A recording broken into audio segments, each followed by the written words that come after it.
babagay sa imburnal. Ang mga basurerang katulad mo, walang lugar sa mundong ito. Nakakadiri ka, kaya dyan ka. Magsama kayo ng mga nabubulok na basura. Pweh!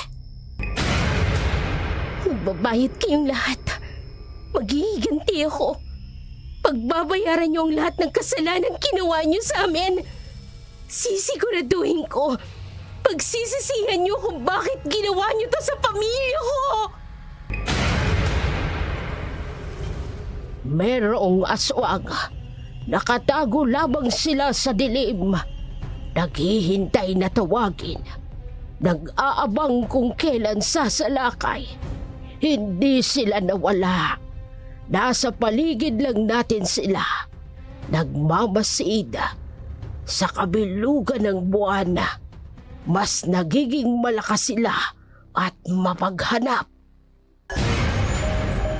Dark Shadow 101. Kumusta mga ka-shadow? Welcome back sa ating channel. Para sa lahat ng mga mahilig sa kwentong aswang at kababalagan, huwag nating kalilimutang mag-subscribe sa ating channel, Dark Shadow 101. Lahat ng aming ilalahad mula mismo sa ating mga letter sender na hanggang ngayon nanginginig pa rin sa takot kapag naaalala nila ang kanilang nakaraan. Kwentong kilabot at katatakutan. Narito na ang ating tula sa araw na ito.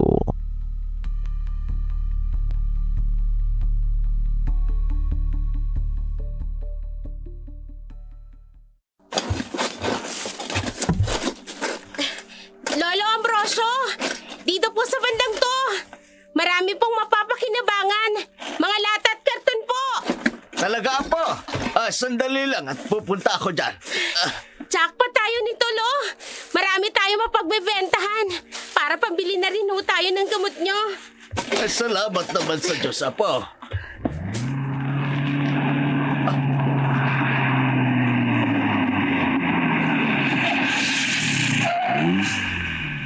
Hoy! Umalis nga kayo dyan sa daraanan namin! Nakaharang yung bulok niyong kariton eh! Pasensya ka na, Mama. Pasensya na! Malalate na ako oh! Umalis nga kayo sabi dyan! Sandali lang. Itatabi lang namin yung karito namin. Mang Domeng, sagasaan niyo yung kariton! Mama? Sagasaan mo sabi kung ayaw mong ipatanggal kita kay Daddy bilang driver ko? Opo, Ma'am. Wag! Diyos ko, ang karito natin, Apo. Ma'am, bakit yun naman ginawa yun? Yan ang bagay sa inyo, mga hampas lupa! Sumusobra ka na. Wala naman kaming ginagawang masama sa iyo. Kung tutuusin, hindi ka naman talaga namin naaabala dahil ang lawak-lawak ng kalsada. Aba, nangangatwiran ka pang basurera ka? Siguro naman, kilala mo kung sino ako, di ba? Ako lang naman ang anak ng mayor sa lugar na to. Kaya magdahan-dahan ka sa pananalita mo. Hindi ko nakakalimutan kung sino ka. Pero hindi naman yata makatarungan ang ginawa mo sa karito namin. Talagang pinapainit mong ulo ko, ha? Halika nga dito! Bitiwan mo ako! Ano ba? Nasasaktan ako! Talagang masasaktan ka sa aking Bitiwan mo ka po ka! Bitiwan mo ka po ka! Aray ang likod ko! Walang iya kang matanda ka! Buwisit ka! Domeng! Turuan mo ng laksya ng matandang yan!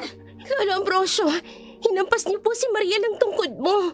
Tama lang yun sa kanya. Wala kang karapatang saktan ng anak ni Mayor! Huwag! Itigil mo yan! Huwag mong sasaktan ang lolo ko! Sige, Domeng! Kastiguhin mong matandang yan! Bigyan mo ng leksyon! Sige, hampasin mo pa ng kahoy! Tama na sa amin yan eh! Lolo Ambrosio! Sige, Domeng! Pagampasin lolo ko! Tama na! Lolo! Sakit ang tawag ka. Diyos ko! Dumudugo na ho yung mukha niyo, Tilong! Tama na sabi! Mga walang hiya kayo! Wala kayong awa kahit sa matanda! At saan ka pupunta, ha? Hindi pa ako tapos sa'yo.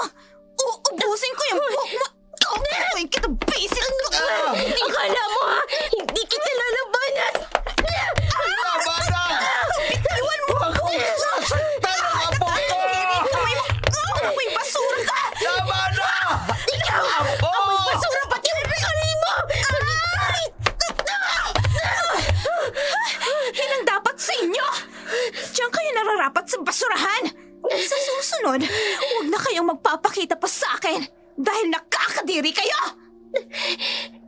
Lolo, kayong inaalala ko. Ayos lang ba kayo? Huwag mo kong alalahanin na po. Kaya kong tiisin ang sakit. Bye, mga hampas lupa. Sa susunod kasi, matuto kayong lumugar kung saan kayo nararapat. Tayo na, Domeng. Kailangan ko pang mag-disinfect ng katawan. Ew, nakakadiri. Puno ng galos ang katawan ng lolo ni Julia. Samantalang si Julia naman halos hindi makilala dahil sa puno ng putik ang kanyang damit at ang kanyang muka dahil sa pagkakasubsob sa kanya ni Mariel sa putik. Kilala si Mariel sa lugar nila bilang maarte, mapangutya at mapangmataas. Bunsong anak ito ng kanilang mayor kaya sobrang spoiled kahit wala na sa lugar.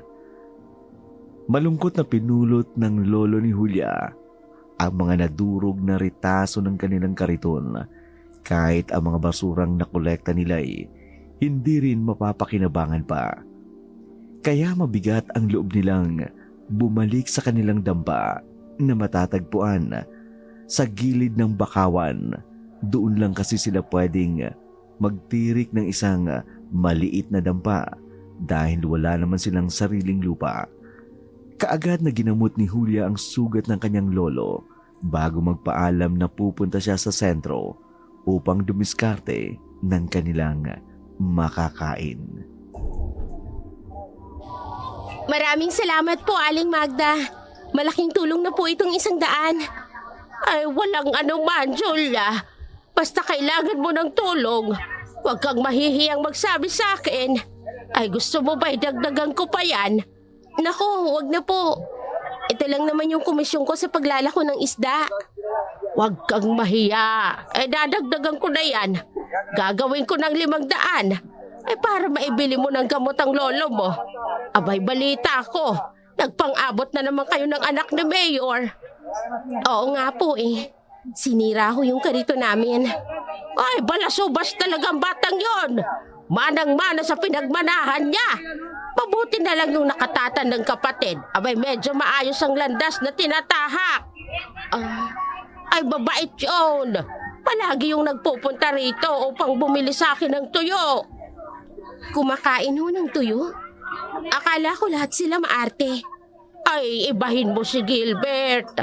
Mahilig yun sa mga pagkaing nabibili dito sa palengke. Ay, sayang galag. At wala siya rito ay nasa Maynila na. Ay, pero balita ko, uuwi kasi fiesta dito sa atin. Bahala po sila. Alis na po ako, Aling Magda. Ay, bago ka umalis, heto na ang 500. Dalhin mo na rin itong maruya para sa Lolo Ambrosio mo. Aling Magda, maraming salamat po talaga. Napakabait niyo po sa akin. Ay, sino pa ba naman ang magtutulungan, Apo? Kundi tayong nasa laylayan ng lipunan. Napangiti na lamang ng matamis si Julia kahit paano'y naibsan ang kanyang problema kung saan kukuha ng pera. Mabait talaga sa kanya si Magda. Matanda na ito pero patuloy pa rin sa pagtitinda sa palengke. Malaki rin ang pwesto nito. Wala rin itong pamilya. Nag-iisa na lamang sa buhay. Kaya minsan naisip ni Julia, kaya marahil malapit ang loob nito sa kanya dahil wala itong apo o kaya anak. Pagkaalis ni Julia sa palengke, dumiretso sa butika upang bumili ng gamot. Pauwi na siya nang makita niya ang isang nakapaskil na tarpaulin sa plaza tungkol sa mga darating na activity sa piyesta. Sinong magiging mutya ng Santa Barbara ngayong taon? Kung ikaw ay 18 taong gulang pataas, may magandang mukha, talento at kumpiyansa, magpalista na. Malaking cash prize ang naghihintay sa mananalo. 25,000? Ang laki na nun. Marami na akong mabibiling gamot ni Lolo Ambrosio. Kaya lang, pasok kaya ako? Baka pagtawanan lang ako eh. Gusto mong palista? Ha? Ako si Gilbert Romano, anak ni Mayor Romano. Siya yung ikinikwento ni Aling Magda kanina.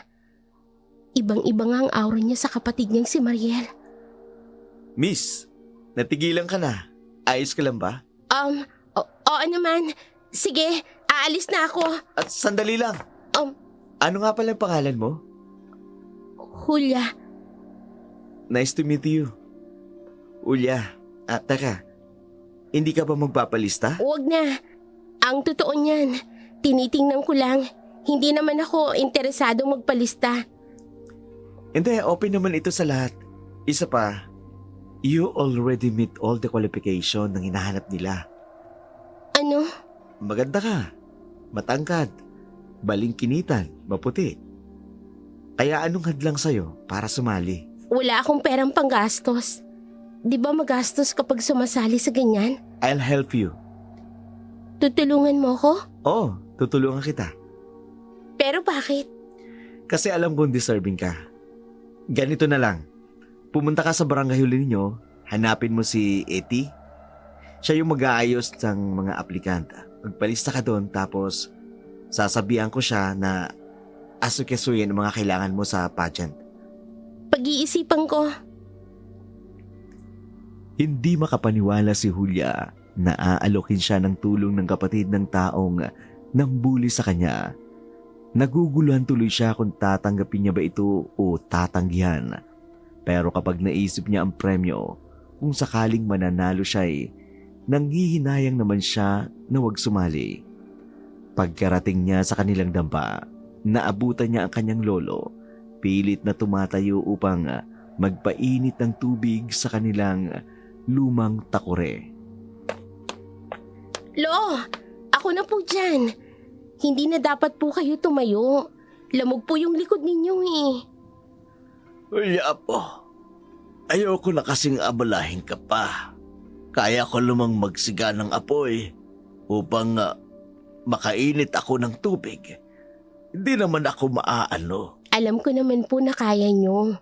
Pero binugbog po kayo ng tauhan ni Mariel. Kaya hindi po dapat kayo kumikilos muna. Ay, sama talaga ng ugali ng batang yon. Paano na tayo nito ngayon, Apo? Medyo matatagalan bago tayo uli magkaroon ng kariton. Ako na lang po muna ang mamumulot ng basura, Lo. Dito ka lang po muna sa bahay. Hindi naman yata pwede yan, Apo. Ayokong iasa sa'yo ang lahat. Huwag niyo na po akong alalahanin. Kayang-kaya ko na po to. Sandali lang po. Heto na po yung gamot mo. Abay, medyo marami ito, Apo. Saan ka nakakuha ng pera? Tinulungan ko po si Aling Magda sa pagtitinda. Tapos, binigyan niya po ako ng 500 bayad. Ambay talaga ni Magda. Minsan nahihiya ako sa kanya dahil madalas niya tayong tinutulungan. Ako nga rin po, Lo. Kaya hanggat maaari, kapag nakikita kong kailangan niya ng tulong sa palengke, tinutulungan ko na rin po siya. Lumipas pa ang mga araw. Si Julia ay kumilos ng lahat ng gawain sa kanilang dampa. Kahit gusto siyang tulungan ng kanyang lolo, hindi niya ito pinapayagan. Sinubukan niyang manguha ng mga kahoy na maaari niyang gamitin sa pagkukumpuni ng panibagong kariton. Ngunit hindi sapat ang mga iyon dahil kailangan niya pa ng ibang materyales katulad ng pako at iba pa. Kaya naman kinabukasan, maaga siyang nagising, nagtungo sa basurahan malapit sa paaralang pinapasukan din niya. Balak niya kasing mamasura muna pagpasok niya sa paaralan. Ngunit hindi pa man nangangalahati ang sakong dala-dala niya nabigla siya nang biglang tumilapon iyon sa may kabilang kalsada. Ano? Hindi mo pa talaga inilalagay sa lugar yung pagiging dukha mo, no? Pati dito sa school ay binabandera mo yung pagiging basurera mo? Wala ka bang kahihiyan? Ano bang problema mo sa akin, Mariel? Hindi naman kita pinakikialaman. Kung naaalibadbaran ka sa akin, di wag mo akong lalapitan. Sinampal mo ko? Oo, nang matauhan ka. Ang kapal na mukha mong utusan ako? Sino ka ba, ha? Bukod sa pagiging hampas lupa't basurera mo. At ano tong nababalitaan ko, ha? Na nakikipag-usap ka kay kuya ko? Wala ka na ba talagang natitirang kahihiyan dyan sa katawan mo? Siya ang lumapit sa akin para kausapin ako. Ang kapal! Ang kapal! Sobra! Grabe! Narinig niyo ba yon? Ang kuya ko raw ang lumalapit sa kanya! Totoo ang sinasabi ko. Wala akong intensyon na kausapin ang kuya mo.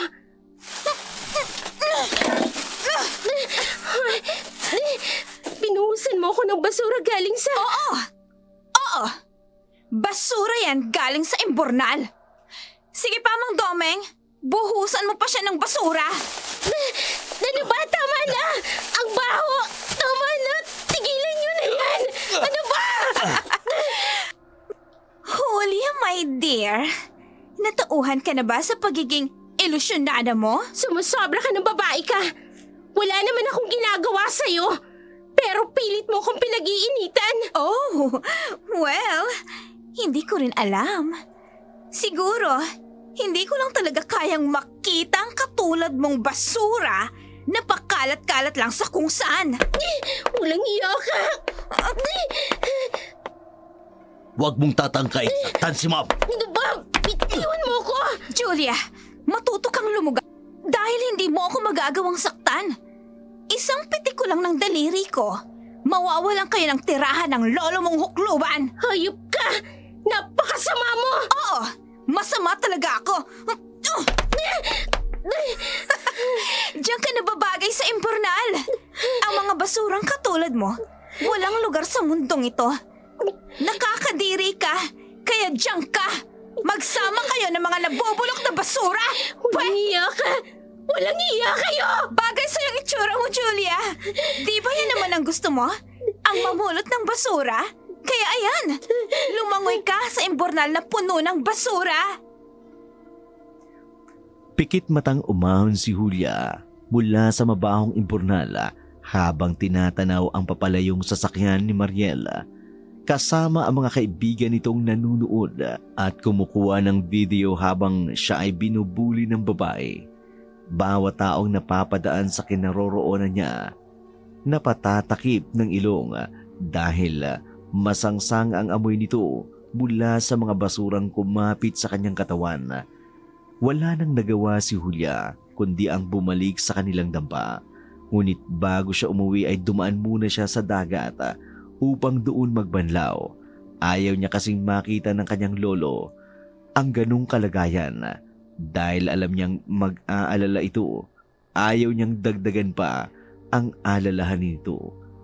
Pagkarating niya sa kanilang dampa, magtatanghali na naabutan niya ang kanyang lolo na kasalukuyang naghahablos ng talbos ng kamote at kasag na siguradong nahuli nito sa mga bitag sa bakawan.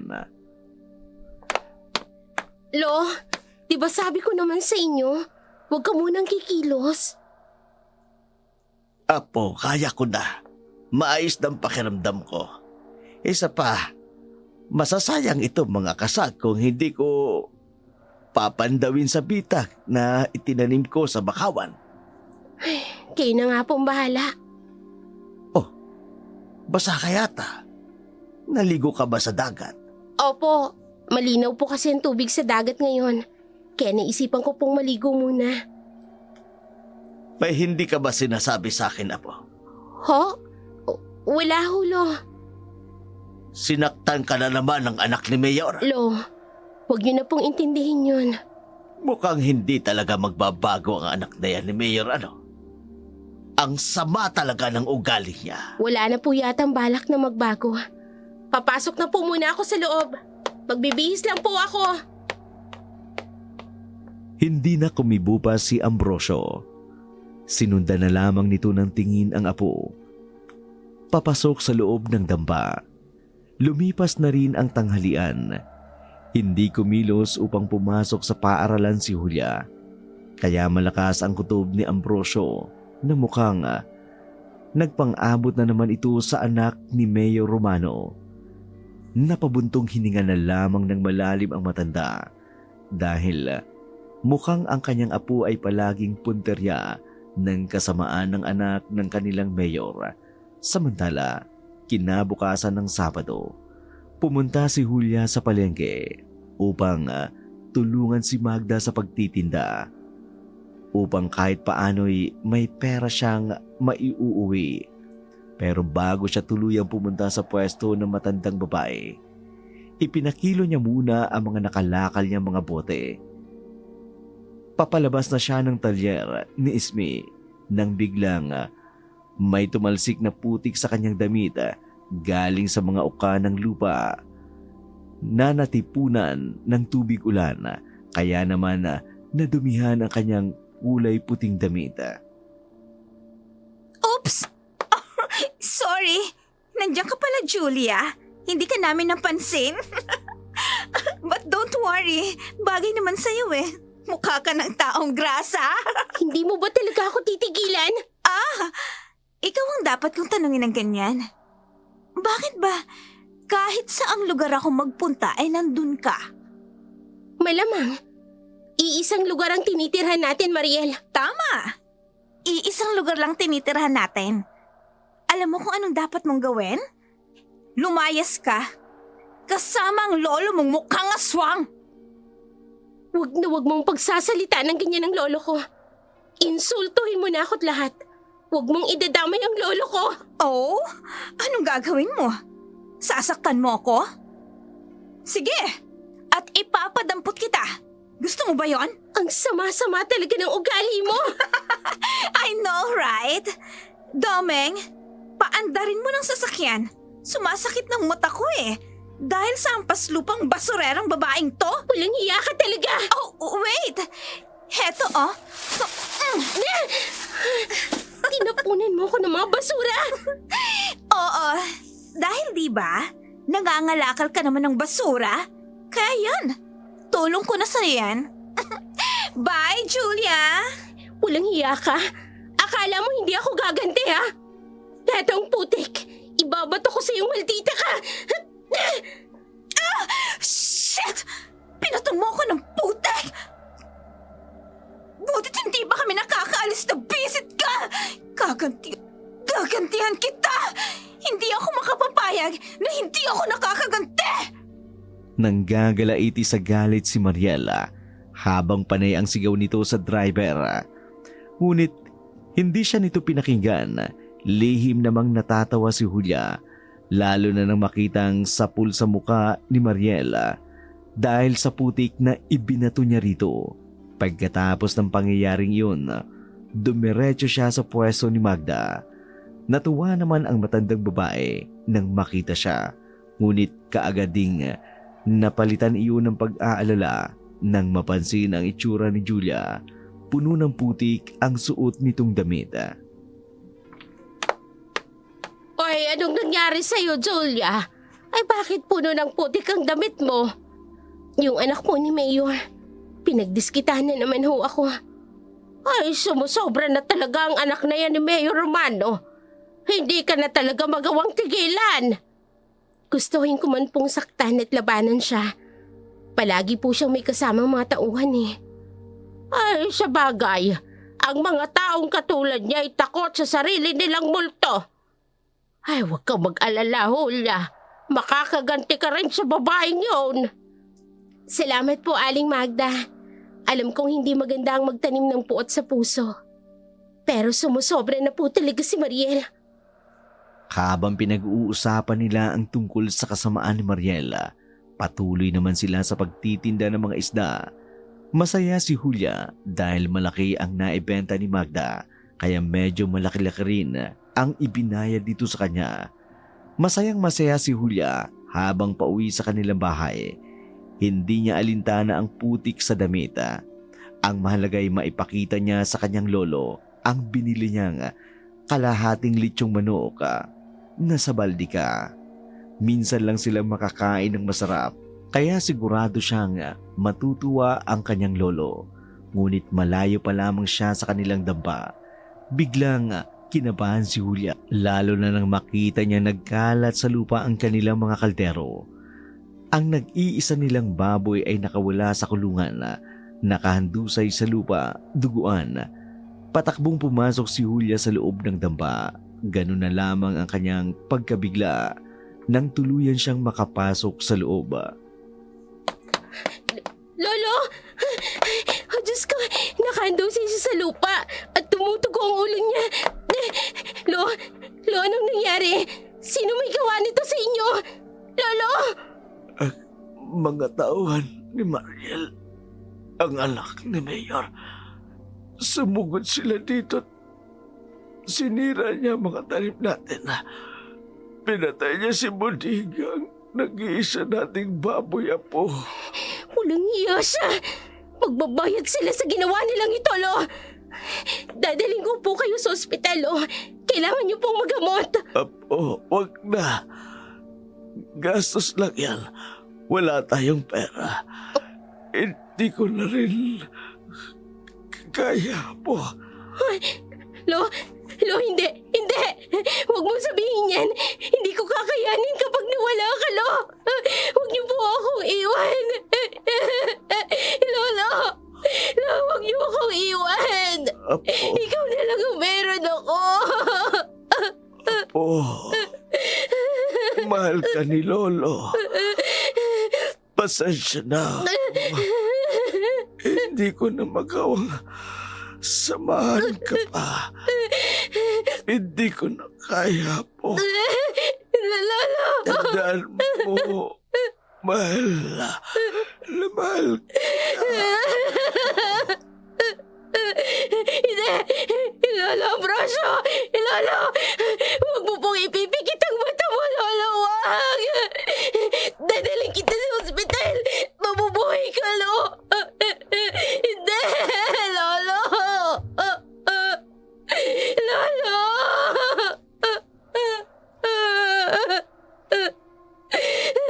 Magbabayad kayo lahat. Maghihiganti ako. Pagbabayaran niyo ang lahat ng kasalanan ginawa niyo sa amin. Sisiguraduhin ko. Pagsisisihan niyo kung bakit niyo ginawa ito sa pamilya ko. Pumailan lang ang palahaw na iyak ni Julia sa buong kabahayan, lalo na nang tuluyang lagutan ng hininga ang kanyang lolong si Ambrosio. Halos mabaliw ang dalaga dahil sa sakit ng pagkawala niya. Nalaman ng mga tao ang malagim na sinapit ng kanyang lolo, ngunit tikom ang mga bibig nila dahil sa takot kay Mayor Romano. Namatay si Ambrosio dahil sa multiple injuries dulot ng latigo. Inilibing din kaagad si Ambrosio at sa tulong ng mga tao sa kanilang baryo, na ilibing naman ito ng matiwasay. Ano nang balak mo ngayong gawin, Julia? Gusto ko pong pagbayarin si Maria sa kahiyupang ginawa niya sa lolo ko. Magsasampa ka ng kaso. Gustuhin ko man, Aling Magda. Ngunit alam kong walang mangyayari. Lalo na tao ni Mayor ang chief ng pulis dito sa bayan natin. Tama ka. Halos lahat ng nasa munisipyo ay tao niya.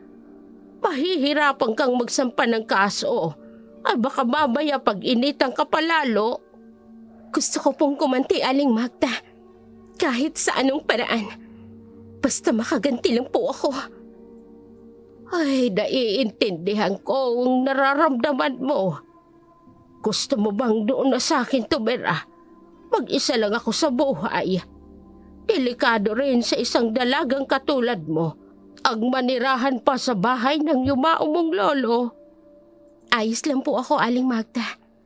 Nakakahiya po kasi. Ang dami niyo na pong tulong na ibigay sa amin ni Lolo noon. Huwag ka nang mahiya. Lumipat ka na sa bahay. Tutulungan na kitang maghakot ng mga gamit mo. Napayakap si Julia kay Magda at napaiyak kahit na wala ang kanyang lolo. Kahit paano'y meron pa ring taong nais na tumulong sa kanya. Nang araw din yun, kinuha niya ang kanyang mga gamit sa dampa nila ng kanyang lolo. Dinala rin niya ang ilang gamit ng kanyang lolo, lalong-lalo na ang baol na palagi nitong iniingatan. Naruroon ang mga luma nilang litrato. Pagkarating niya sa bahay ni Magda, napangiti siya. Maaliwalas at konkreto ang bahay. Malaki rin para sa isang taong nakatira lamang doon. May 3 kwarto, malawak na sala at kusina. Kumpleto rin ang appliances. Magiliw siyang tinanggap ni Magda. At dinala sa isang malaking bakanting kwarto. Eto ang magiging silid mo, Julia. Sana'y maging komportable ka dito. Maraming salamat po, Aling Magda. Sa totoo lang po, mas malawak pa po ito sa bahay namin ni Lolo. Gusto kong maging komportable ka rito sa bahay. Ituring mo na rin itong sayo. Maraming salamat po. Hayaan niyo po. Masisipagan ko po ang pagtulong sa iyo sa pagtitinda sa palengke. Ay, batang ito, oo. Huwag mong alalahanin yon. Ang isipin mo ngayon ay ang pag-aaral mo. Ilang araw ka nang absent. Matatahimik lang po ako, Aling Magda. Kung naiganti ko na ho ang Lolo Ambrosio ko. Gusto mo ba talagang gumante? Opo. Gustong-gusto ko pong kumante. Nakita ni Julia ang bahagyang pagngiti ni Magda sa kanya. Iniwan din agad siya ng matanda sa loob ng kwarto at mag-isa na lamang siya doon na nag-iiyak. Lumipas ang ilang oras, nagpa siyang lumabas ang dalaga. Kaagad niyang hinanap si Magda. Naabutan niya ito sa labas. Habang nakatanaw sa bilog na buwan, kaagad niya itong nilapitan. Aling Magda, pasensya na po. Ngayon lang po ako lumabas ng kwarto. Ayos lang yun. Nakapagluto na ako ng hapunan natin. Naku, nakakahiya naman po. Sana po tinawag niyo po ako para natulungan ko po kayo. Julia, wag mo nang alalahanin pa yon. Sanay akong gumawa ng gawaing bahay. Ilang dekada na akong mag-isa sa buhay. Bakit po pala hindi ka na nag-asawa, Aling Magda?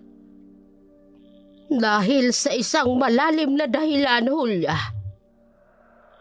Ikaw, yung sinabi mo sa akin kanina, gusto mo ba talagang gumante? Opo, dahil pinatay nila ang lolo ko. Gaganti ho ako. Kahit na ano gagawin ko, makaganti lang sa kanila. Gusto mo bang tulungan kita? Po? Paano naman po? At anong tulong? Magagawa kitang tulungan, Julia. Yon ay kung papayag ka sa paraang sasabihin ko. Opo, papayag po ako. Halika, sumunod ka sa akin. May ipapakita ako sa iyo. Bagaman may halong pagtataka, sumunod na lamang si Julia sa matandang si Magda. Pumasok siya sa isang bakanting kwarto na katabi lang ng silid na inuukupan niya. Laking gulat niya nang makita na puno ito ng mga libro. Parang isang maliit na library na nagtatago ng lihim. Sa silid, may mesa at 2 upuan. Umupo si Magda sa isa. Dahan-dahang binuklat ni Magda ang isang itim na libro. Nang makita ito ni Julia, bumilis ang tibok ng kanyang puso. Kakaiba ang itsura ng aklat. Ang aklat na ito ay tila ba lumang balat ng hayop at ang mga teksto sa loob ay kakaiba. Halos hindi maintindihan. Hindi niya maiwasang titigan si Magda nang may pagtataka sa kanyang mga mata. Anong uri po ito ng libro, Aling Magda? Ngayon lang po ako nakakita ng ganitong libro. Pamana pa ito sa akin ng kanununuan ko. Ito ang magiging daan ng iyong paghihiganti, Julia. Ho? Teka po. Aklat po ba ito ng pangkukulam? Parang gano'n na nga. Kapag natutunan mo ang mahalagang aral ng itim na aklat, magagawa mong utusan ng mga alagad ng dilim, katulad ng mga aswang. Aswang? Aling Magda, nagbibiro po ba kayo? May aswang po ba sa panahon natin ngayon? Merong aswang, Hulya. Nakatago lamang sila sa dilim. Naghihintay na tawagin. Nag-aabang kung kailan sasalakay. Hindi sila nawala. Nasa paligid lang natin sila. Nagmamasid at sa kabilugan ng buwan, mas nagiging malakas sila at mapaghanap. Nakakakilabot naman po yun, Aling Magda. Pero kapag natuto po ba ako, magagawa ko talagang mautusan ng mga alagad ng dilim. Magagawa po nila akong tulungan sa paghihiganti ko.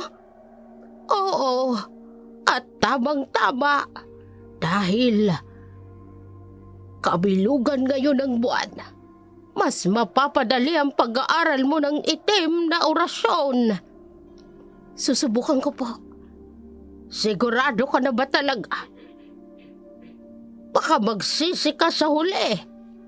Hindi ko po pagsisisihan na magantihan ng taong nambuli sa akin at ang dahilan kung bakit namatay ang Lolo Ambrosio ko. Desidido si Julia na matuto ng mga aral ng isang mangkukulam. Kaya naman, hindi na nag-atubili pa si Magda. Tinuruan niya si Julia. Noong unay, hirap ang matanda na sanayin ang dalaga. Pero dahil sa determinasyon ni Julia ay unti-unti itong natuto. Katulad ng orasyon, kulam. Napapasunod ng mahabang uri ang mga nilalang ng dilim. Habang lumilipas ang mga araw, mas lalong nagiging maalam si Julia patungkol sa kaalaman ng librong itim.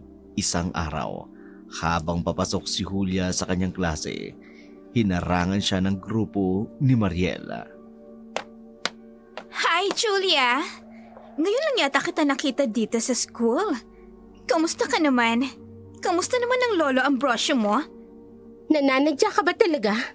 Ako? No way!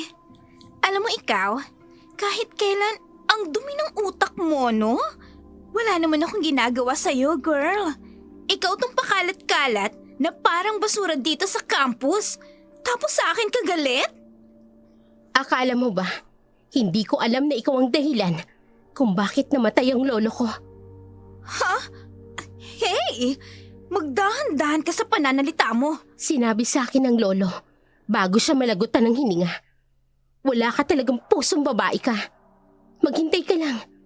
Dahil mas malala pa sa sinapit ng lolo ko ang sasapitin mo. Tinatakot mo ba ako, ha? Akala mo naman matatakot ako sa'yo? Ha? Pineta apes dulces ad florem bocantes. Ay! May mga bubuyog! Ay! Kinukuyog nila ako! Naku! Si Mariel kinukuyog na napakaraming puyo! Saan kaya mamupuyog na yan? Tulungan natin, kawawa naman! Baka mamatay siya! Help! Tulungan niyo ako! Walang pa yan sa ginawa mo sa lolo ko. Alis ka!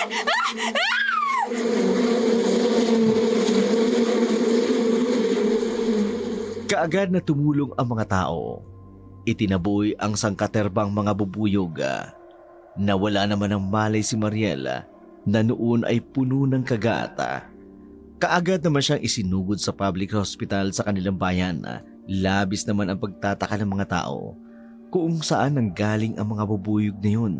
Samantala, tuwang-tuwa naman si Julia nang makauwi sa bahay ni Magda.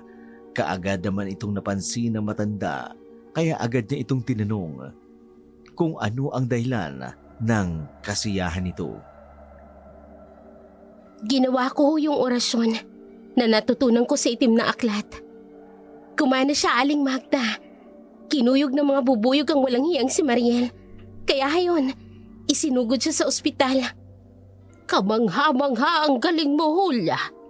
Nagawa mo agad ang orasyon nang walang kahirap-hirap. Kulang pa ho ang nangyari sa kanya, Aling Magda. Gusto kong manginig siya sa takot at hindi niya nananaising mabuhay pa. Ay. Bakit po, Aling Magda? Wala naman. Ang mabuti pa'y magpahinga ka na. Alam kong pagod ka sa maghapon mo sa eskwelahan. Hindi po. May oras pa ho ako para mangalakal po ako ngayon. Pero Hulya, pinibigyan naman kita ng pera.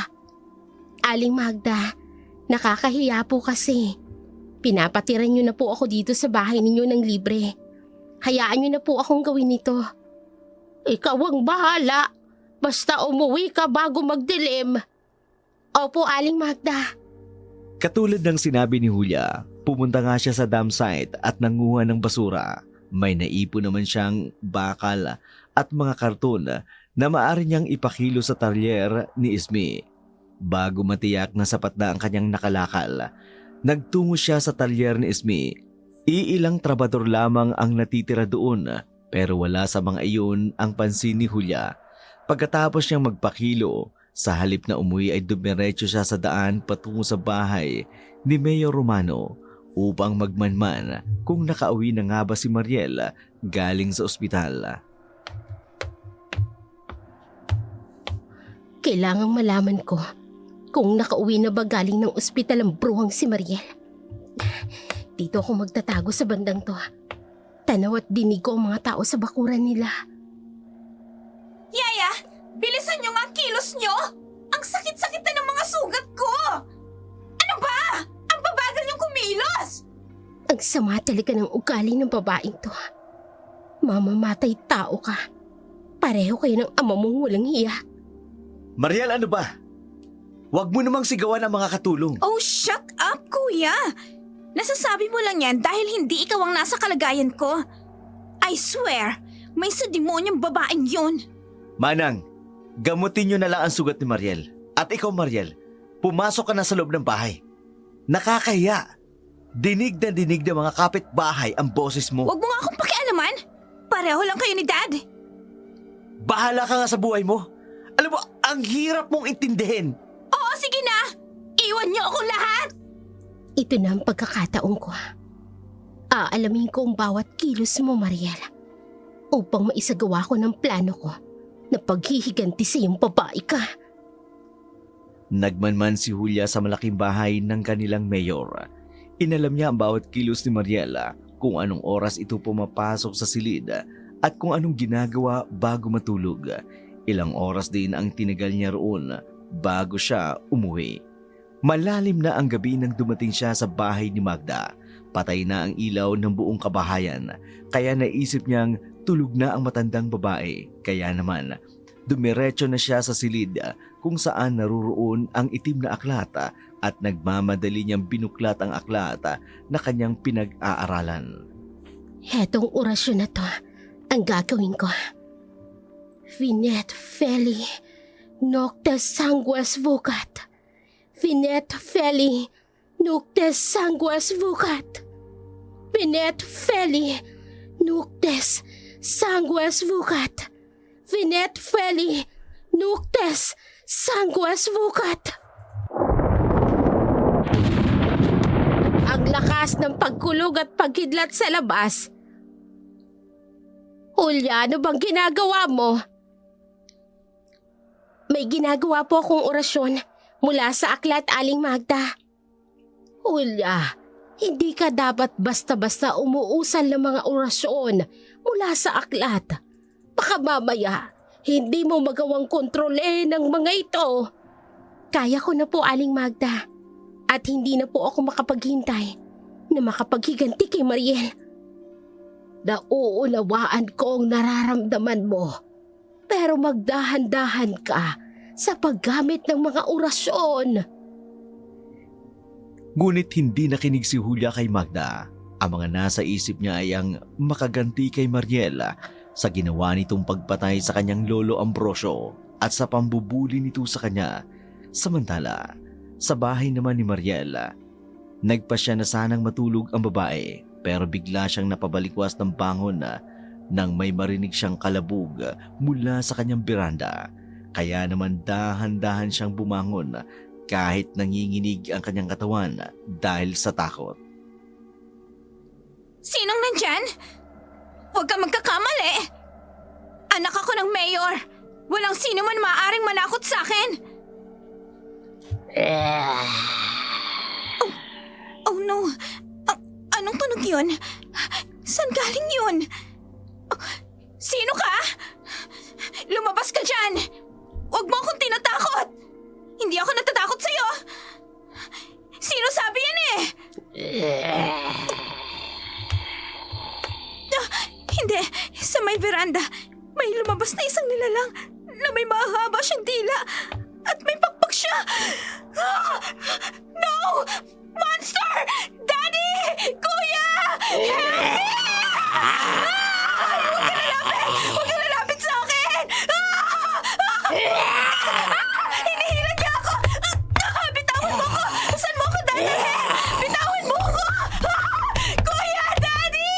Help me! Kakapit ako sa piranda! Hindi ako sasama sa iyo! Kuya! Daddy! Mariel! Kuya! Kuya, help me! Anong nangyayari dyan? Kuya! Mariel! Diyos ko! Ang kapatid ko! Inililipad ng kakaibang nilalang! Dinukos siya ng isang halimaw! Isang aswang! Hindi makapaniwala si Gilbert sa kanyang nakita. Tulala siya hanggang sa maabutan siya ng kanyang amang. Nagising lang din dahil sa ingay na nagbumula sa silid ni Mariela. Kaagad nitong tinanong si Gilbert kung ano ang nangyari. Pero nang sabihin ni Gilbert kung ano at sino ang dumukot sa kapatid, muntika na itong sapakin ni Mayor Romano. Wala naman kasing maniniwalang may aswang, lalo na sa kanilang lugar. Kinabukasan, kaagad na pinahanap ni Mayor Romano ang kanyang bunsong anak. Kaagad na napabalitang bumungad kay Julia at Magda.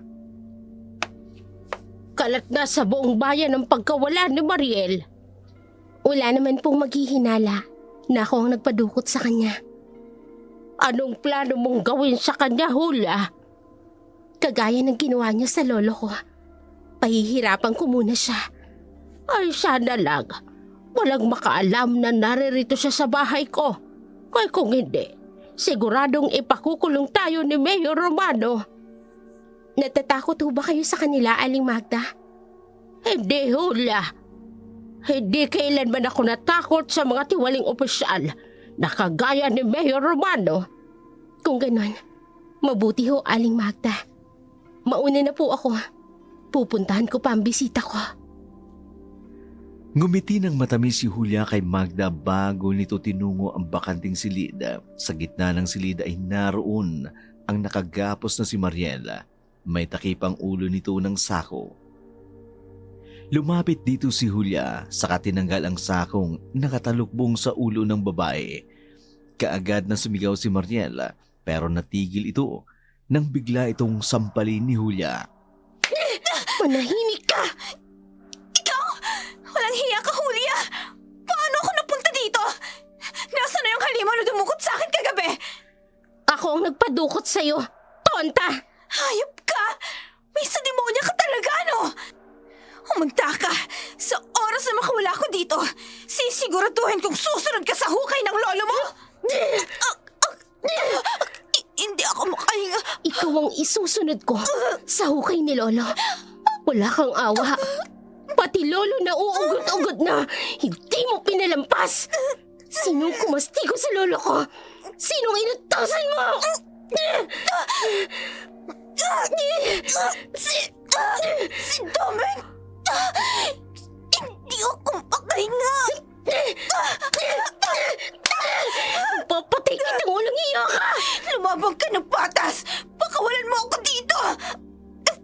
Aray! Aray! Ang buko! Sinampal mo na ako nang sasabunot ka pa! Wala kang karapatang utusan ako na lumaban ng patas. Dahil ikaw mismo, madumi ka maglaro. Wala akong ginawang masama sa'yo. Pero palagi mo akong binubuli. Kung ako lang sanang nasaktan mo, ayos lang. Pero dinamay mo ang lolo ko at napatay mo. Kaya hindi kita mapapatawad. Tama na! Tama na! Kulang pa yan. Kulang yan! Pakawalan mo ako dito, Julia! Sa oras na malaman ni Daddy na ikaw ang halimaw at ipinadukot mo ko, hindi kita mapapatawad! Wala akong pakialam sa tatay mong bruha ka! Ikaw ang may atraso sa akin. Si Domeng! Kaya kayong dalawa, kayong magbabayad. Hanapin niyo si Domeng! Ipagiganti niyo ang lolo ko! Paano mong nauutosan ng mga aswang at ang mga halimaw? Teka, ikaw din bang nag-utos sa mga bubuyog na kuyugin ako? Sino pa ba sa akala mo? Si Dana? Bobo ka ba? Pakawalan mo ako dito, Julia! Magbabayad ka sa ginawa mong to sa akin! Pakawalan mo, sabi ako dito! Magmakaawa ka muna. Never! Ang tigas talaga ng mukha mo. Mamamatay tao nga naman. Ano ka ngayon? Sinong tutulong sa'yo? You think untouchable ka? Nasaan ang mga tauhan mo ngayon? Pakawalan mo ako! Help me! Tinukot ako ni Julia! May alagad siyang aswang! Saklolo, tulong! Walang makakarinig sa'yo, Mariel. Wala! No! Labis ang tuwa ni Julia nang makita ang hirap na hirap si Mariel. Namumula na rin ang mukha nito, dala ng kanyang pagsampal sa babae. Gulong-gulo rin ang buhok nito. Kinabukasan, parang normal na pumasok sa paaralan si Julia habang nagkakagulo ang mga tao. Sa unang bahagi ng paaralan, kaya naman dahil sa kuryosidad, lumapit siya sa nag-uumpukang mga tao upang mag-usisa kung ano ang nangyari. Hindi taong gumawa niyan. Tingnan ninyo ang mga estado ng bangkay ni Domeng. Wasak ang sikmura, wala ang lamang loob at walang dugo. Abay, oo nga. Alaya nga daw ang mga tauhan ni Mayor. Aswang daw ang dumukot doon sa bunsong anak. May aswang pa lang ngayon. Sino may sabi? Si Gilbert, yung panganay na anak ng makita daw mismo nito na dinukot ng aswang si Mariel. Tinangay daw ng nilalang na may pakpak. Abay, nakawakwak ano? Ang tindi naman ang galit ng aswang na yun. Sa personal driver ni Mariel. Patay na si Domeng. Naipaghiganti na kita, Lo. Patay na ang kumastigo sa'yo. Pero meron pang isa. Si Mariel. Pahihirapan ko muna siya. Hanggang sa gumapang siya sa pagmamakaawa sa lahat ng kahiyupang ginawa niya sa atin. Julia, Gilbert? schoolmate ka ni Mariel, di ba? Oo. Please lang, kapag nakita mo siya, ipagbigay alam mo kaagad sa amin. Nag-aalala na kasi kami sa kanya. Hindi namin alam kung saan siya dinala ng aswang. Aswang? Oo, kitang-kita ko, Julia. Tinangay siya ng aswang. Tapos ngayon si Mang Domeng. Hayan, natagpo ang patay. Ewan ko ba, hindi ko maintindihan kung ano nga ba talaga ang nangyayari. Kung anong kababalagan ang nangyayaring ito sa pamilya namin. Huwag kang mag-alala. Kapag nakita ko ang kapatid mo, ipagbibigay alam ko kaagad sa inyo. Maraming salamat, Julia. Eto nga pala ang pliers. Makikisuyo naman kung pwede. Pakibigay na rin sa mga taong makakasalubong mo. Oo ba? Gagawin ko yan. Napawi ang ngiti ni Julia nang tuluyang umalis si Gilbert kasama ang iba pang tauhan ni Mayor na naghahanap kay Mariela. Kaagad niyang inilagay sa kanyang bag ang flyers na ibinigay ng lalaki. Lumipas ang maghapon, walang ibang usapan ang mga estudyante kundi ang pagkawala ni Mariela at ang pagkamatay ni Domeng. Marami ang nagsasabing aswang ay may kagagawa ng lahat, lalo na't sinabi ni Gilbert na nakita raw nitong isang aswang ang dumukot sa kanyang kapatid. Pagka-uwi ni Julia mula sa paaralan, kaagad siyang dumiretso sa silid kung saan nakakulong si Mariel. Doon niya nasilayan ang takot sa mga mata ng dalaga nang makita niyang pumasok. Isang anyo na noon niya lamang nakita. Ikaw, pakawalan mo ako dito. Marunong ka rin palang matakot. Hindi ako natatakot sa iyong hampas lupa ka. Oh, come on. Kitang-kita ko ang takot sa mga mata mo, Mariel. Sa oras na makawala ako dito, magpapahit ka. Hindi ako natatakot sa iyo. Kahit na may mga alagad ka pang aswang. Talaga? Alam mo, may balita ako sa'yo. Si Doming, yung loyal mong driver na pumatay sa lolo ko dahil sa utos mo, ayun, patay na rin. Pinatay ng aswang kagabi. Hindi. Nagsisinungaling ka. Buhay pa si Domeng. Sinungaling ka. Tinatakot mo lang ako. Ayaw mong maniwala? Ayan, tingnan mo ang mga larawan mula sa balita. Tingnan mo. Hindi. Hindi totoo yan. Eto, oh, may mga flyers ako. Mga flyers ko. Oo, hinahanap ka ng pamilya mo. Alam mo ba kung sinong nagbigay sa akin yan? Ang kuya mo. Tinanong niya sa akin kung nakita raw ba kita. Siyempre sabi ko hindi. Ayun, paniwalang paniwala siya na medyo nakonsansya nga ako eh. Kasi hindi naman kasing itim ng budhi mo ang budhi ni Gilbert. Pakawalan mo ako dito. Gusto ko nang umuwi. Hindi ko naman ginustong mamatay ang lolo mo. Kasalanan niya yun kasi nanlaban siya. Gusto ko lang namang ipasunog ang bahay niyo. Pero nanlaban siya. Kaya inutusan ko si Domeng na bugbugin na lang ang lolo mo. Napakasama mong tao! Namatay na nga yung lolo ko.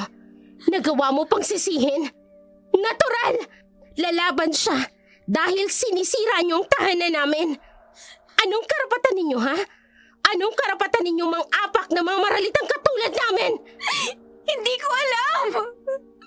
Basta masaya ako na nakikita kang umiiyak at nasasaktan. Pwes ngayon, baliktad na ang pagkakataon. Ikaw naman ang pahihirapan ko! Tama na! Ang sakit ng buko! Aray! Tama na! Hindi kita titigilan hanggat hindi ka gumagapang sa sakit. Tulong! Tulong!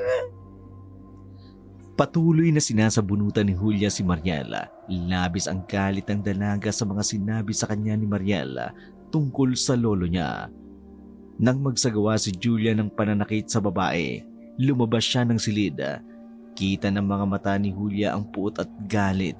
Maya-maya'y nakita niya si Bagda na umiinom ng kape sa may salas, kaya't nilapitan niya ang matandang babae.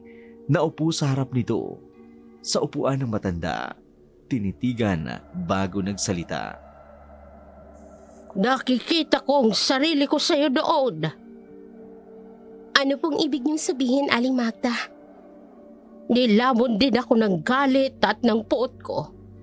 Naghiganti sa mga taong nakagawa sa akin ng kasalanan. Pero habang tumatagal, hindi ko na nakikilala ang sarili ko. Dahil puro na lamang galit ang pinapairal ko. Gusto niyo po bang itigil ko na ang paghihiganti ko kay Mariel? Kahit na napatay niya ang lolo ko? Hindi ko siya nakikitaan ng pagsisisi man lang, Aling Magda. Sinisisi niya pa nga si Lolo Ambrosio. Ang kapal ng pagbumukha niya. Hula, hindi ko sinabing tumigil ka. Dahil kung yan ang sa tingin mo'y tama para sa'yo. Pero sana, kapag nakamtan mo na ang katiwasayang hanap mo, huwag mong hayaang ilubog ka ng galit mo sa kumunoy ng kasalanan. Mahirap nang umahon kapag napabayaan mo ng sarili mong lunuri ng galit at ng puot. Kayo po ang nagsabi na tutulungan niyo ko. At napakalaking tulong ng ginawa niyong ito, Aling Magda. Kung hindi mo ko tinuruan ng orasyon ng isang itim na mangkukulam, hindi ko mauutusan ng mga aswang na gawin ang lahat ng plano ko. Bahagyang napailing na lamang si Magda. Kahit anong sabihin niya kay Julia, hindi ito nalilinawan dahil puno ng galit at puot ang puso nito. Bulag at bingi ito sa anumang sabihin niya rito. Samantala, kinabukasan, walang pasok sa paaralan si Julia kaya nagpasya siyang pumunta sa palengke upang tulungan si Magda sa pagtitinda.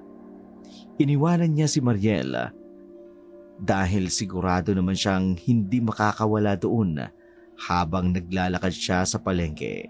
Hindi sinasadyang nakasalubong niya si Gilbert. Magandang umaga sa iyo, Julia. Ganon din sa'yo, Gilbert.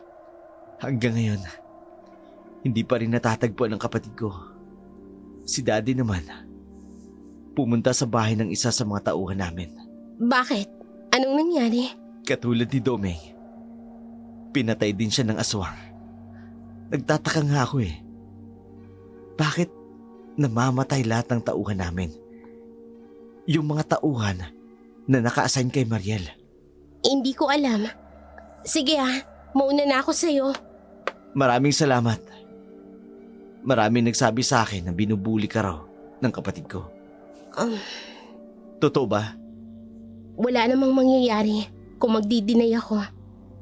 Oo, araw-araw niya akong binubuli. Bakit hindi mo sa akin sinabi nung una tayong nagkausap? Hindi mo naman problema. Ang problema ng kapatid mo. Isa pa, kahit pa sabihin ko sa'yo, hindi niya naman ako titigilan. I'm sorry. Hindi dapat ikaw ang nagsusorry kung hindi yung kapatid mo. Sige, kailangan ko nang bumalik sa pwesto namin ni Aling Magda. Tinanaw na lamang na binata ang papalayong si Julia.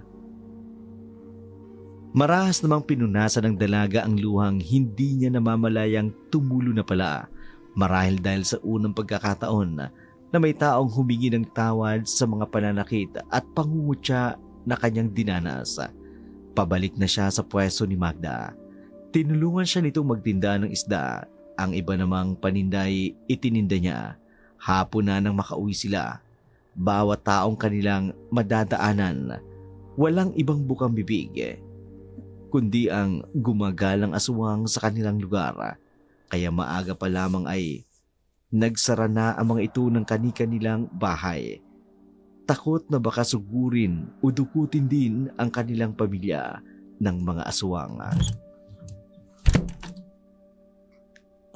Julia, pakawalan mo na ako dito. Pangako, hindi na ako magsasalita na ikaw ang nagpadukot sa akin.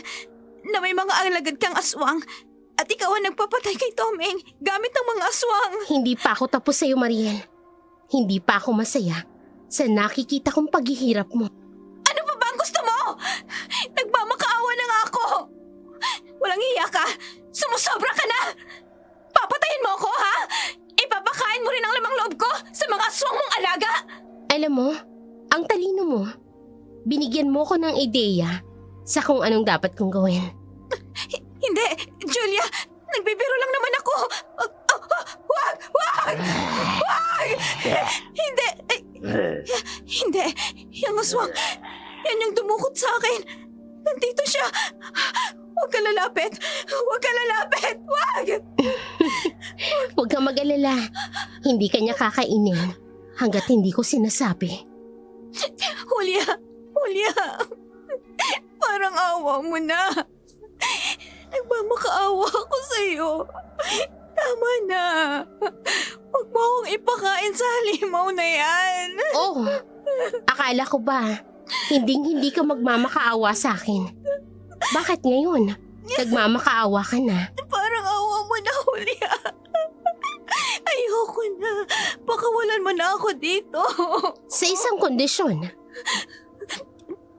Ano yun? Sabihin mo lang sa akin. Susundin ko. Gagawin ko. Basta pakawalan mo lang ako dito. Aaminin mo sa harap ng kamerang ito ang lahat ng ginawa niyo sa lolo ko ng araw na yon. Hindi! Ayoko! Wag! Dugo. Gusto kong sipsipin ang kanyang dugo at kainin ang kanyang lamang loob. Julia, parang awa mo na! Magsalita ka o tutuluyan kita. Naiinip ako, Mariel! No! Magsasalita na ako. Apo, ikaw na ba yan? Maaga kayatang umuwi ngayon. Anong ginagawa niyo rito? Nasaan ang apo mo, tanda? Ilabas mo siya ngayon din. Pinahiyan niya ako sa school, kaya magbabayad siya. Wala dito ang apo ko. Kaya makakaalis na kayo. Wala pala ha. Domeng, halughugin niyo ang buong bahay. Opo, madam. Wala kayong karapatang gawin ito. Lumabas kayo ng bahay namin! Huwag ka nang Baro-baro na maingay! nga! Ano ba, tanda? Huwag ka sabing maingay. Naiinis na ako sa ingay ng bunganga mo. Ma'am, wala dito. Sinabi ko naman sa inyo, wala dito ang apo ko. Kung ganon, ganito na lang ang gagawin ko. Para pagsisihan ng apo mo ang ginawa niya sa akin. Domeng, sunugin mo ang buong bahay at patayin ang baboy sa kulungan. Huwag niyong gagawin yan. Wala kaming ibang mapupunta ng apo ko. Huwag niyong sirain ang dampa namin. Tumahimik ka na ako, kulubang ka! Huwag mo akong iiyakan dahil hindi ako naaawa sa'yo! Napakasama din niya. Lumayo kayo dito. Huwag niyong susunugin ang dampa namin. Aray! Ano ba? Tigilan mo ang pagbabato mo! Domeng! Umalis Pigilan mo kayo ang dito. matandang yan! Umalis kayo dito. Tumbagay sa'yo matanda ka. Sige, Domeng! Kastiguhin mong matanda! Ito pa. Sige lang, Domeng! Ano ba? Huwag mong titigilan! Ma'am, hindi na siya kumikilos. Mukhang baldado na. Napuruhan yata namin ni Tano. Pabayaan niyo na yan dyan. Yung baboy, barilin niyo. Tingnan ko lang kung may matira pang kabuhayan ng pesteng Hulya na yon. Halos madurog ang puso ni Julia habang pinakikinggan ang lahat ng mga sinasabi ni Mariel. Nang matapos na ang babae sa pagsasalaysay sa buong pangyayari, hindi niya mapigilang sabunutan at sampalin ito. Dahil sa labis na galit, lumabas siya ng kwarto, nagtungo sa kanyang silid. Doon ay napaiyak siya. Pagkatapos ay pinag-isipan niyang mabuti kung ano ang maaari niyang gawin kay Mariel. Kinabukasan, mugto ang mga mata na lumabas ito ng kanyang kwarto. Anong nangyari? Bakit mugto ang mga mata mo? Pinaamin ko si Mariel. Sinabi niya ang lahat ng nangyari ng araw na namatay si Lolo Ambrosio. Ano na ang balak mong gawin sa kanya? Hindi habang buhay. Magagawa mo siyang ikulong at pahirapan dito sa loob ng bahay. Alam ko ho, Aling Magda. Pinag-iisipan ko na ho kung anong dapat kong gawin sa kanya. Pag-isipan mong mabuti. Lalo na ngayon, hindi tumitigil ang pamilya niya sa paghahanap. Marami na ring mga pulis ang nagtatanong-tanong sa mga bahay-bahay kung nakita ba nila si Mariel. Ang iba'y tahasang pumapasok. Iba talaga kapag mga tiwaling opisyal. Huwag po kayong mag-alala, Aling Magda. Aalisin ko na siya sa bahay na ito bago pa makarating mga tauhan ni Mayor dito. Tumango na lamang si Magda bago nagpatuloy sa paghiwa nito ng mga gulay. Katulad ng sinabi ni Magda, marami nga siyang narinig na reklamo hinggil sa tahasang pagpasok ng mga tauhan ni Mayor Romano sa mga bahay-bahay upang hanapin lamang si Mariela. Kaya naman kinagabihan, sa utos ni Julia sa kanyang mga alagad na aswang, dinala ng mga ito si Mariel sa gubata. Sumunod na lamang si Julia sa gitna ng dilim. Umaalingaw-ngaw ang takot at iyak ni Mariel na humihingi ng tulong sa kung sino man ang makaririnig sa kanya. Tulungan niyo ako! Parang awa niyo na! Tulong! Pakawalan niyo ako dito! Walang makakatulong sa'yo dito, Mariel. Walang ibang tao maliban sa atin. Anong gagawin mo sa akin, Julia? Gusto ko lang makipaglaro ka sa mga alagad kong aswang. Tatakbo ka? Hahabulin ka nila. Hindi! Hindi! Hayop ka! Napakawalang hiya mo! Humingi na ako ng tawad sa'yo! Ano pa ba ang gusto mo? Bobo ka talaga, no? Nakapatay ka ng tao dahil sa kasamaan ng pag-uugali mo. Tapos akala mo, hihingi ka lang ng tawad. Ayos na ang lahat. Pwes nagkakamali ka. Ayoko na. Parang awa mo na. Pakawalan mo na lang ako. Takbo, Mariel! Takbo! Bilisan mo ang pagtakbo! Nariyan na sila sa likod mo! Hindi! Bilis! Hindi! Wag! Nariyan ang mga Hindi! Dadagigin Sabi ko naman sa'yo, Mariel, bilisan mo ang pagtakbo! Ayan tuloy! Nadagit ka ng aswang! Wag!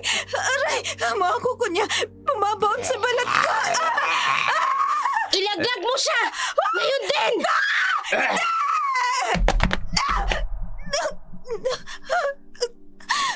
Ang buong katawan ko! Ang sakit! Aray! Ang paa ko parang nabali!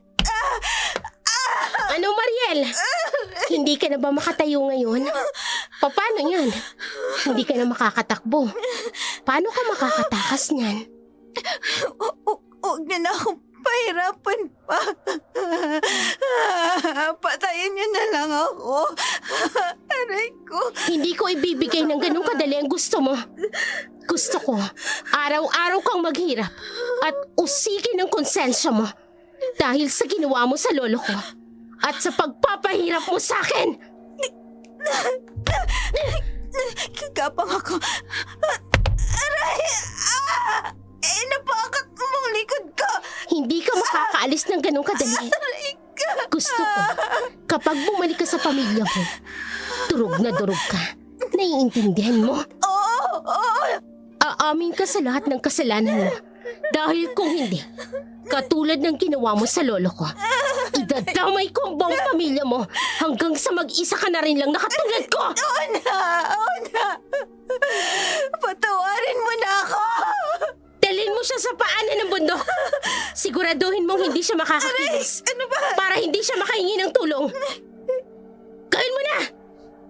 Oo, masusunod, amo.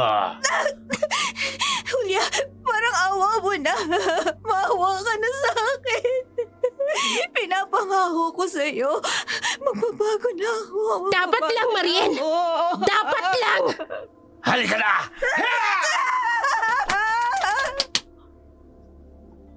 Sa kalaliman ng gabi, dinagit siya ng aswang patungo sa lugar na sinasabi ni Julia.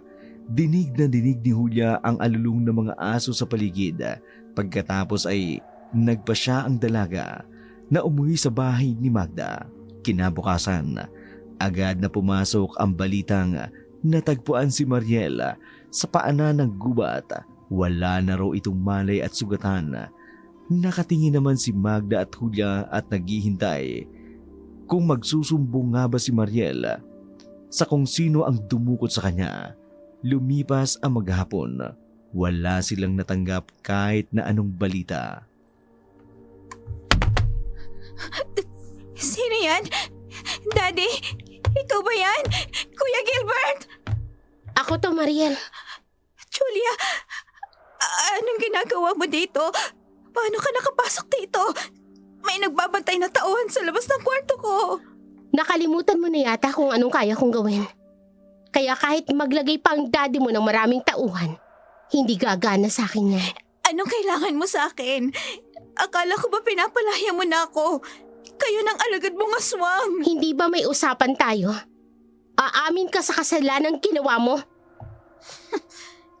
Bakit ko pa gagawin yon? Gayong nakalaya na ako sa'yo. At isa pa, ayokong madungisan ang pamilya namin. Wala ka talagang isang salita. Wala ka nang magagawa, Julia. May CCTV ang kwartong ito. At sigurado ko, malalaman nilang ikaw ang nagpadukot sa akin. CCTV. Sa tingin mo tanga ako na basta-basta na lang susugod na hindi mo na idinidispatcha ang CCTV? Ha? Sinira mo ang CCTV dito sa kwarto ko? Oo naman, Mariel. Hindi lang akong may koneksyon. Ang kaibahan lang natin, ang mga tauhan mo, tatanga-tanga. Ang sa akin, matatalino. Hindi. Umalis ka dito. Kundi sisigaw ako. Sige, sumigaw ka. Nang maipalapa na kita sa kasama kong aswang. Ano? Sigaw! Lubayan mo na ako! Dahil kahit anong gawin mo, hindi ako aamin. Magkamatayan na tayo! Mabait pa nga ako sa'yo eh. Dahil ikaw na itong kriminal, ikaw pa ang pinapakiusapan ko. Pero sige, dahil matigas ka, sino ang gusto mong unahin kong ipalapa sa aswang? Ang daddy mo? O ang kuya mo? Hindi! Wag! Wag mong gagawin! Parang awa mo na. Wag mo silang idadamay! Yun naman pala eh. Umamin ka na. Ayoko magalit sa akin si Daddy. Ayoko madungisan ng reputasyon at pangalan namin. Yun naman pala eh. Pero bakit pinatay mo ang lolo ko? Hindi ko alam! Hindi ko alam! Lubayan mo na ako! Ayaw mo talaga? Sige, ilalabas ko ang video kung saan umamin ka ng lahat ng kasalanan mo. Hindi! Huwag, Julia! Huwag mong gagawin to sa akin, Julia! Walang hiya ka! Hayop ka, Julia! Hayop ka! Kahit anong sigaw ni Mariel, hindi siya pinakinggan ni Julia. Duman ito sa bintana ng kanyang silid. Sa tulong ng alagad nitong aswang, malaya itong nakaalis. Umiiyak naman si Mariel na umalis ito. Nakaupo sa sahig, taranta namang pumasok si Gilbert at tinanong kung ano ang nangyari. Nagtataka rin ang binata kung bakit walang malay ang mga taong dapat sana'y nagbabantay sa kanyang kapatid. Anong nangyari sa'yo? Bakit walang mali ang mga tao sa labas? Mariel! Kuya si Julia. Galing siya dito. Dudukutin niya ako ulit. Kuya, ayoko nang sumama sa kanya. May mga kasama siya. Kasama niya yung mga alagad niyang aswang. Kuya, please, tulungan mo ako. Julia? Yung schoolmate mo? Oo, galing siya dito. Kuya, siya ang nagpadukot sa akin. Paano niya namang magagawang ipadukot ka? Wala namang impluensya yon. Walang pera. Mangangala ka lamang ng basura, hindi ba? Hindi. Maniwala ka sa akin, kuya. May sademonyang babaeng yun. May mga alagad siyang aswang. Siya ang dahilan ng pagkawala ko. At siya din ang rason kung bakit hindi ako makalakad ngayon. Kuya, may isisiwalat siyang magiging kasiraan ko at ng pamilya natin. Kuya Gilbert, please. Pigilan mo siya. Ayoko magalit sa akin si Daddy. Gusto ko sanang tulungan ka. Pero hindi ko maramdaman na totoo ang iyak mo. Pero sige, sabihin mo lang sa akin, ano ba talagang ginawa mo? Panay ang iyak ni Mariela. Hindi na ito magawang kausapin ni Gilbert ng maayos. Kaya kinaumagahan, nagtungo si Gilbert sa bahay ni Magda upang kausapin si Julia. Ngunit wala na doon sina Magda at Julia. Pagka-uwi ni Gilbert, laking gulat niya nang makita si Mariel na pilit na isinasakay sa isang pulis mobil. Ayon sa kanyang ama, umamin daw si Mariel sa krimen ng pagpatay sa lolo ni Julia. Siya raw mismo ang tumawag sa mga pulis at nagsabi ng buong katotohanan. Hindi na ito na ipagtanggol pa ng kanilang ama dahil bago na ang hepe ng kanilang bayan. Samantala, si Julia naman, nakahinga na ng maluwag nang malaman niyang umamin na si Mariel sa kasalanang ginawa nito. Panginoon, narito po ako ngayon sa paanan ninyo upang humingi ng kapatawaran sa mga kasalanang nagawa ko. Alam kong hindi ko dapat inilagay sa kamay ko ang batas. Pero yun ang nakikita kong paraan upang mabigyan ng katarungan ng pagkamatay ng lolo ko. Patawarin niyo po ako sapagkat ako'y makasalanan. Diyos ko, lalo na't pati ang paggamit ng alagad ng dilim ay ginawa ko. Mais sa katuparan ko lamang ang paghihiganti ko.